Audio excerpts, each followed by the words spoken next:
Hello दोस्तों, फिर से स्वागत है आपका नए वीडियो के साथ। माथे का पसीना अपने दुपट्टे से पोंछती हुई अवंतिका किचन से निकलकर आई और लिविंग रूम में रखे सोफे पर धम से बैठ गई।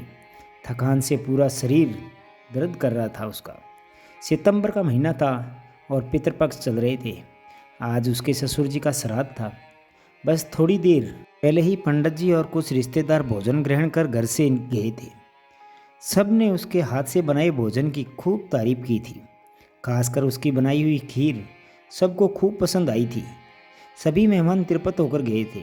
इस बात की संतुष्टि साफ झलक रही थी कि अवंतिका के चेहरे पर। कहते हैं, यदि पितृ श्राद्ध में भोजन करने वाले लोग तिरपत होकर जाए तो समझ लीजिए आपके पितृ भी तिरपत हो गए। चलो ज़रा खीर चख ली जाए, मैं भी तो देखूं कैसी बनी है खीर, जो सब इतनी तारीफ कर रहे थे। वो बुदबुदाते हुए अवंतिका एक कटोरी में थोड़ी सी खीर लिए वापस लिविंग रूम में गई। ड्राई फ्रूट से भरी हुई खीर वाकई बहुत स्वादिष्ट थी। वैसे अवंतिका को मीठा ज़्यादा पसंद नहीं था।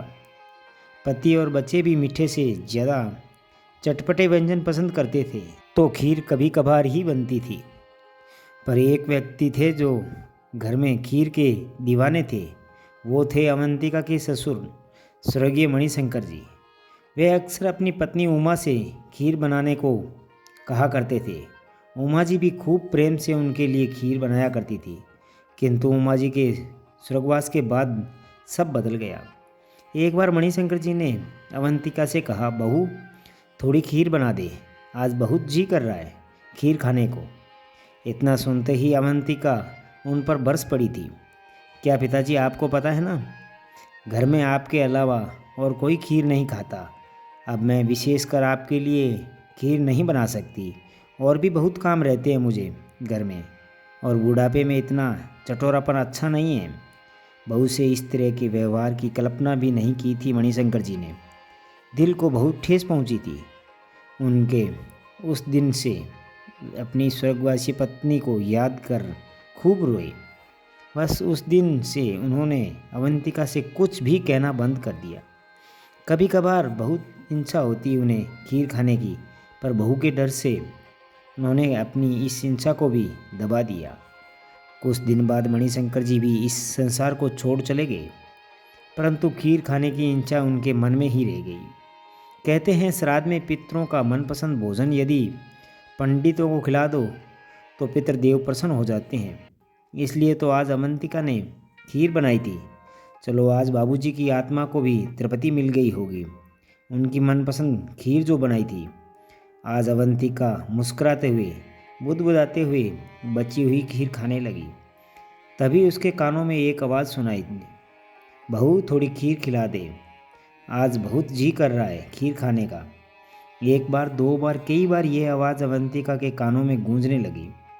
यह उसके ससुर जी की आवाज़ थी। अवंतिका थर थर काँपने लगी। उसने सुना था कि पितृपक्ष में पितृ धरती पर विचरण करते हैं। डर के मारे अवंतिका के हाथ से खीर की कटोरी झटक कर जमीन पर गिर गई। उसने दोनों हाथ अपने कानों पर रख लिए और उसे अपने ससुर जी से किया हुआ दुर्व्यवहार याद आ गया। न्यास यह, उसकी आंखों से पश्चाताप की अश्रुधारा फूट पड़ी। अब कमरे में एक अजीब सी शांति थी। सब कुछ एकदम शांत। अशांत था तो बस अवंतिका का मन। वो अब यह जान गई थी कि तृप्ति आप एक मनुष्य को उसके जीते जी दे सकते हैं, वो तृप्ति आप उसके मरणोपरांत हजारों दान पुण्य या पूजा पाठ से कभी नहीं दे सकते। इसलिए बुजुर्गों की जीते जी सेवा मरणोपरांत श्राद्ध कर्म से बहुत बेहतर है। तो दोस्तों, ये कहानी आपको कैसी लगी कमेंट बॉक्स में ज़रूर बताना। और फिर मिलते हैं नए वीडियो के साथ। तब तक अपना ख्याल रखना, मुस्कुराते रहना। धन्यवाद।